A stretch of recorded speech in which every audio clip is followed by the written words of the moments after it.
अस्सलाम वालेकुम जी। आज पाकिस्तान तहरीक इंसाफ की कोर कमेटी का इजलास हुआ है और 22 तारीख को इस्लामाबाद में पाकिस्तान का सबसे बड़ा जलसा करने का इनेकाद करने का फैसला किया गया है। और आज हमने ऐलान किया है कि 22 तारीख को कप्तान इमरान खान साहब की रिहाई के लिए, हमारे वर्कर्स की रिहाई के लिए और मुल्क में कानून की बालादस्ती के लिए ये जलसा जो है मुनक्किद होने जा रहा है। आप तमाम लोगों से ये गुजारिश है कि पूरे पाकिस्तान से पार्टिसिपेट करें। ओवरसीज पाकिस्तानियों से भी मैं कहूंगा कि जो बाहर से भी आ सकें वो इस में हमारी जो हकीकी आज़ादी की जंग है इसमें हमारा साथ दें। और 22 तारीख को क्योंकि अदालत के हुक्म से एनओसी जो है वो जारी की गई है, क्योंकि इंतजामिया ने ये कहा कि 22 तारीख को ये कर सकते हैं। इंतजामिया से हमने रिक्वेस्ट की थी कि 13 अगस्त को हमें जलसा करने की इजाजत दी जाए, लेकिन नहीं दी। कि उन्होंने खुद कहा कि 22 तारीख को आप जलसा जो है वो कर सकते हैं। तो लिहाजा अदालत ने कहा है कि आप 22 तारीख को जलसा करें, आपको किसी किस्म की कोई हर्डल्स नहीं है। कोई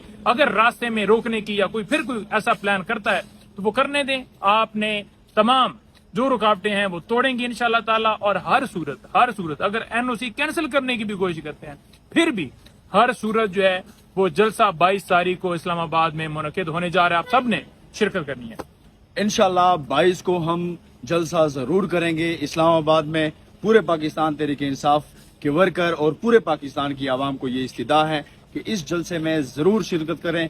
इंशाल्लाह इमरान खान की रिहाई तक हम अपनी जद्दोजहद जारी रखेंगे इंशाल्लाह।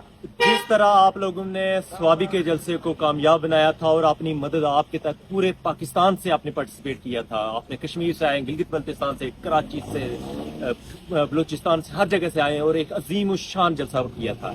इसी तरह आप सबसे रिक्वेस्ट है कि खान साहब अंदर हैं, आपने अपनी मदद आपके तहत आना है और इस खान की रिहाई के लिए ये जलसा बहुत जरूरी है। इमरान खान जिंदाबाद, पाकिस्तान जिंदाबाद।